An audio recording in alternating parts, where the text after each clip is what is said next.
So we've all heard about the COVID-15. You know what I'm talking about. The COVID baby, the COVID puppy, the COVID this, the COVID that, the COVID cottage.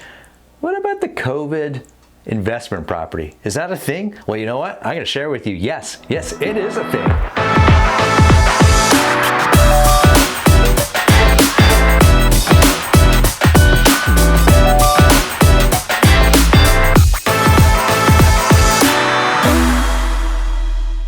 So COVID investment properties, yes, that's a thing. And in fact, we're seeing a new type of buyer come into the marketplace over the last couple of years. And you know what that is? It's not your sophisticated investor or your venture in real estate investor. It's brand new investors. And here's what's happening. You see, they're being priced out of the areas that they want to live in.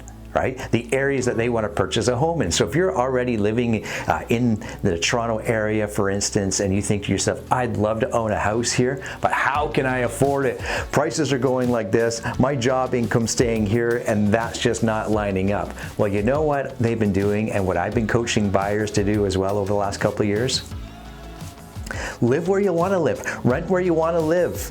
That's okay, but let's buy an investment property in an area that you can afford. In fact, I did this with one of my buyers 2 years ago, and you know what? That property in those 2 years has gone up 25%. So if they didn't take action then, they would not have seen that lift of 25% in equity. They bought in an area that they could afford. So let's look at some information from the Ontario Real Estate Association. This graph that you see right here and on the screen in front of me, this is the intended home purchase buyers over the next 12 months. And it's interesting to see as that number increases from the investment perspective. And look at the age categories as well.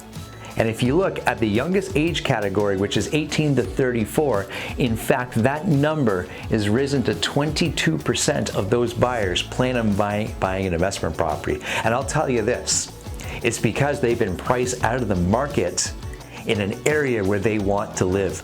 That's okay. And I tell buyers this all the time, and especially parents of buyers this all the time. How are my kids going to buy a house? There's a few different ways that that can happen. One is that they don't buy a house. They buy an investment property in an area where they can afford. And there are many areas where they can purchase an investment property that are very stable and very economically sound for an investment property. Now, the other interesting stat here is the low interest rates. As a first-time home buyer, we want to take advantage of that. And let's look at this information here on the screen now. In fact, the main reason on buying a home today with the lower interest rates is I can have lower monthly payments than I previously did, so you can exit out of the property that you currently have. Sometimes it's beneficial to you to get out of the current mortgage that you're in and pay those penalties to get into a mortgage that has a lower interest rate. The other piece here too is really, really cool. I can have a shorter mortgage or a shorter amortization with the lower mortgage rates. And of course, we can buy a more expensive home, but I love this one. I can buy an investment property or a vacation home. But let's focus on the investment property in a sense, because that is an opportunity for, again, first-time home buyers to get into the market. And there's many, many great products out there or mortgages that can allow that to happen. Remember, when we're buying investment properties, we want to think of three things, and I've said this before in many, many videos, and I teach this all the time. And here are those three questions when I'm buying any investment property. Is how can I buy that property? So where is my mortgage coming from? Where's my down payment funds coming from? Second is, how can I add value to that property? So am I doing renovations to that property to add equity to that property? Am I adding an income stream to that property, and so on and so on? And thirdly is, how can I sell that property? You think of those three questions when you're buying any property, you will be way ahead of the game. Now, those clients that bought an investment property 2 years ago and that equity has risen 25% since they had bought, if they had chose not to buy that property, do you know what they would have missed out on? $137,000.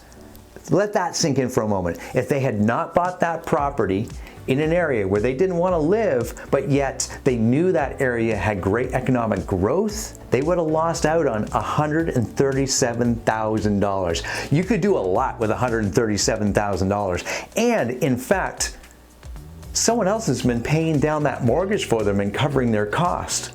And even if they had to prop up that prop every month with a few $100s, so over the last 2 years, maybe they spent $100 each or maybe $1,000 each, the most that they would have spent $1,000 a month to prop up that property over 2 years, $24,000, they still would have made over $100,000. So the value of real estate is best observed over time. That was more of a home run hit, but again, we're talking about over time. We want to see success over time. So if you're a first-time home buyer out there and you're thinking to yourself, I cannot afford a property today, well, let's look at things a little bit differently.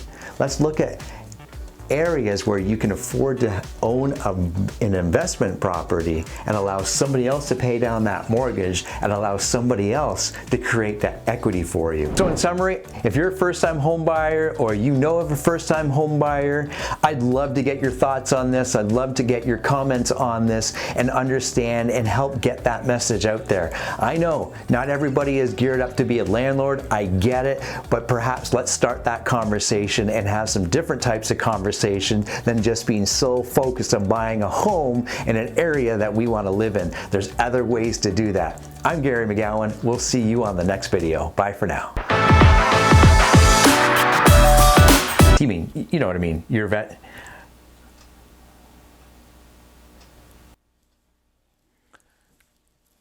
Where they can afford, and there are many great areas where they can afford, where that market is very stable and prices are going up